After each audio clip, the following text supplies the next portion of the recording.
তাকদিরে বিশ্বাসীদের জন্য মহানবী সাল্লাল্লাহু আলাইহি ওয়াসাল্লাম এর সুসংবাদ। ঈমানের ৬টি রুকনের একটি হল তাকদিরের ভালো ও মন্দে বিশ্বাস স্থাপন করা। অর্থাৎ আল্লাহ যা কিছু আমাদের জন্য নির্ধারণ করেছেন তা অন্তর থেকে মেনে নেওয়া এবং এতে সন্তুষ্ট থাকা। পাশাপাশি যথাযথ প্রচেষ্টা ও উপায় অবলম্বনের মাধ্যমে তার ফায়সালাকে বিনা দ্বিধায় গ্রহণ করা। তাকদিরের ফায়সালার প্রতি সন্তুষ্টি প্রকাশ করাকে শরঈ ভাষায় রিজা বলে। শায়েখ ইবনু উসায়মিন রহমাতুল্লাহ আলাইহি বলেন, আল্লাহর ফায়সালায় সন্তুষ্ট থাকার অর্থ হল মহান আল্লাহ কর্তৃক নির্ধারিত তাকদিরের ব্যাপারে অন্তরকে প্রশান্ত রাখা, প্রফুল্লচিত্ত থাকা এবং মানসিকভাবে ব্যথিত না হওয়া।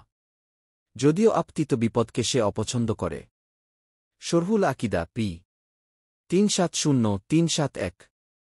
আর যারা তাকদিরের প্রতি সন্তুষ্ট থাকবে তাদের জন্য রয়েছে অসংখ্য সুসংবাদ। নিম্নে এর উল্লেখযোগ্য কয়েকটি তুলে ধরা হল। জান্নাতের সুসংবাদ। যারা তাকদিরের ফায়সালায় সন্তুষ্ট থাকে তাদের আত্মা কবজের সময় মৃত্যুর ফেরেশতাগণ জান্নাতের সুসংবাদ দান করেন। আল্লাহ তাআলা বলেন, হে প্রশান্ত আত্মা, ফিরে চলো তোমার প্রভুর পানে সন্তুষ্টচিত্তে ও সন্তোষভাজন অবস্থায়। অতঃপর প্রবেশ করো আমার বান্দাদের মধ্যে এবং প্রবেশ করো আমার জান্নাতে। সূরা ফাজর আয়াত ২৭-৩০। ইমাম মুজাহিদ রহমাতুল্লাহ আলাইহি বলেন, প্রশান্ত আত্মা হল আল্লাহর ফায়সালায় সন্তুষ্ট আত্মা। যে আত্মা জানে যা তার ভাগ্যে লেখা হয়নি তা সে কখনোই পাবে না, আর যা তার ভাগ্যে লেখা আছে তা কখনোই বাদ পড়বে না। তাফসিরে কুরতুবী ২০৫৭। ক্ষমা ও রহমত লাভের সুসংবাদ। তাকদিরের ফায়সালা মেনে নেওয়ার বড় পুরস্কার হল আল্লাহর পক্ষ থেকে ক্ষমা ও রহমত লাভের সুসংবাদ। ঈর্ষাদ হয়েছে, আর তুমি সুসংবাদ দাও ধৈর্যশীলদের। যাদের উপর কোনো বিপদ এলে তারা বলে, নিশ্চয়ই আমরা আল্লাহর জন্য এবং নিশ্চয়ই আমরা তার দিকেই ফিরে যাব। তাদের উপর তাদের প্রতিপালকের পক্ষ থেকে রয়েছে অফুরন্ত দয়া ও করুণা এবং তারাই হল সুপথপ্রাপ্ত। সূরা বাকারা আয়াত ১৫৫-১৫৭। হাদিসে কুদসিতে আল্লাহ বলেন, আমি যখন আমার কোনো মুমিন বান্দাকে মুসিবতে নিক্ষেপ করি আর সে আমার প্রশংসা করে এবং আমার পক্ষ থেকে আরোপিত বিপদের কষ্টে ধৈর্য ধারণ করে, তাহলে সে তার বিছানা থেকে ওই দিনের মতো নিষ্পাপ হয়ে ওঠে যেদিন তার মা তাকে প্রসব করেছিল। অতঃপর আল্লাহ হেফাজতকারী ফেরেশতাদের বলেন, আমি আমার এই বান্দাকে আবদ্ধ করে রেখেছি এবং মুসিবতে ফেলেছি, সুতরাং তোমরা তার ওই আমলগুলোর নেকি জারি রাখো, সে সুস্থ থাকা অবস্থায় যে আমলের নেকিগুলো তোমরা জারি রাখতে। মুজামুল আওসাত হাদিস ৪৭০৯। ঈমানের প্রকৃত স্বাদ আস্বাদনের সুসংবাদ।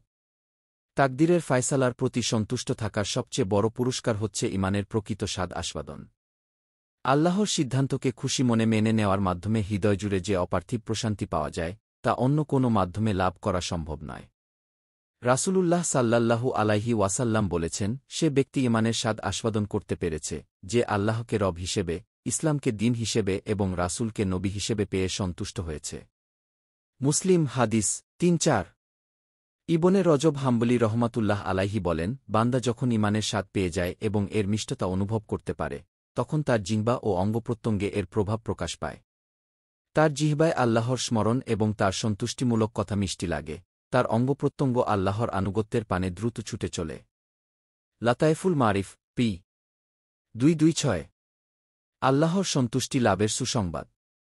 রাসূলুল্লাহ সাল্লাল্লাহু আলাইহি ওয়াসাল্লাম বলেছেন, নিশ্চয়ই বড় পরীক্ষায় বড় পুরস্কার রয়েছে। আল্লাহ তাআলা যখন কোনো জাতিকে ভালোবাসেন তখন তাদের পরীক্ষায় ফেলেন। ফলে তাতে যে সন্তুষ্ট হবে তার জন্য আল্লাহর সন্তুষ্টি রয়েছে, আর যে আল্লাহর পরীক্ষায় অসন্তুষ্ট হবে তার জন্য রয়েছে আল্লাহর অসন্তুষ্টি। ইবনে মাজাহ হাদিস ৪০৩১।